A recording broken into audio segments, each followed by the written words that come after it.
अंतरयोग फाउंडेशनचे स्वामी उपेंद्र महाराज यांच्या नेतृत्वाखाली नुकतीच विशेष शिवसाधना संपन्न झाली। आरोग्य, समृद्धी, नातेसंबंध, शिक्षण आणि आध्यात्मिक प्रगतीसाठी नागरिकांनी या साधनेत उत्स्फूर्त सहभाग नोंदवला। या भव्य आध्यात्मिक सोहळ्यासाठी ठाणे आणि मुंबई परिसरातील शेकडो नागरिक उपस्थित होते। परभणीत छत्रपती शिवाजी महाराज यांच्या 396व्या जयंतीनिमित्त शिवमुद्रा प्रतिष्ठान आयोजित तब्बल 1196 विद्यार्थ्यांच्या सहभागातून भव्य शिवबाची मानवी साखळी साकारून अनोखी मानवंदना देण्यात आली आहे। विविध प्रलंबित मागण्यांच्या पूर्ततेसाठी आज रायगड जिल्ह्यातील ग्रामपंचायत कर्मचाऱ्यांनी जिल्हा परिषद कार्यालयावर धडक दिली। वारंवार पाठपुरावा करून देखील जिल्हा परिषद मागण्यांकडे दुर्लक्ष करत असल्यानं जिल्ह्यातील ग्रामपंचायत कर्मचारी आक्रमक झाले। अकोल्यातील प्रतीक धानुका आणि मध्य प्रदेशातील रेणुका यांचा विवाह सोहळा सिरोज येथे पार पडलाय। मात्र या लग्नाची जोरदार चर्चा होते।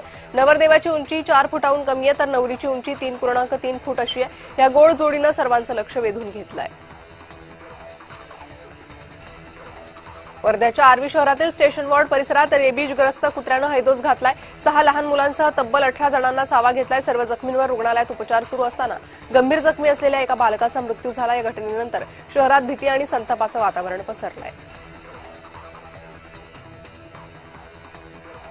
छत्रपती शिवाजी महाराज यांची तुलना टिपूशी केल्याचा निषेधार्थ अहिल्यानगरमध्ये सकल हिंदू संघटनेनं तीव्र आंदोलन केलंय। आमदार संग्राम जगताप यांच्या उपस्थितीत माळीवाडा भागात सपकाळ आणि टिपू सुलतानच्या प्रतिकात्मक पुतळ्याचं दहन करत आंदोलन करण्यात आलं। दिग्दर्शक रोहित शेट्टीच्या घरावरील गोळीबार प्रकरणात सुनावणी झाली। यावेळी आरोपी क्रमांक 5 स्वप्नील साकट याने कबुलीनामा फेटाळलाय आणि पोलिसांनी जबरदस्ती कबुलीनामा घेतल्याचा दावा त्यानं कोर्टात केलाय। सेशन कोर्टाकडून सर्व 5 आरोपींना 23 फेब्रुवारीपर्यंत पोलीस कोठडी देण्यात आली आहे। हिंदी चित्रपटसृष्टीतील ज्येष्ठ पटकथा लेखक सलीम खान यांना लीलावती रुग्णालयात उपचारासाठी दाखल करण्यात आले। 90 वर्षीय सलीम खान यांची सकाळी तब्येत बिघडल्यानं त्यांना रुग्णालयात भरती केलं।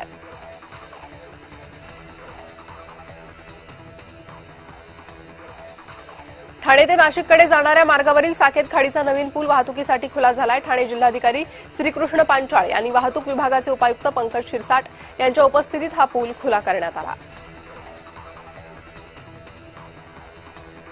हवामान विभागाचा पुढील 24 तासांसाठी मोठा इशारा आहे।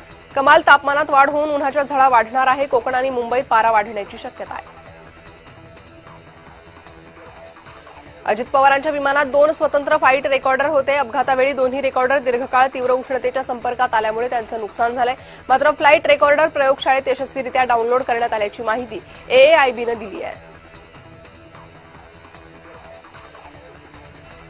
जळगावच्या सराफ बाजारात सोनं आणि चांदीच्या दरामध्ये विक्रमी घसरण झाली। सोन्याचे दर 3000 रुपयांनी तर चांदीचे दर 3000 रुपयांनी घसरले। सोन्याच्या जीएसटीसह दर 1,56,045 रुपयांवर आहे तर चांदीचा प्रति किलो भाव 2,49,260 रुपयांवर आला। सोशल मीडियावरील प्रसिद्ध जोडी प्रसिका यांचं अकाउंट सस्पेंड झालंय। प्रसाद आणि दीपिका या जोडीने इंस्टाग्राम, यूट्यूब, ट्विटर आणि फेसबुक अशा सगळ्याच प्लॅटफॉर्मवर लाखो चाहते कमावले, पण नुकतंच त्यांचे सगळेच अकाउंट्स सस्पेंड करण्यात आलेत।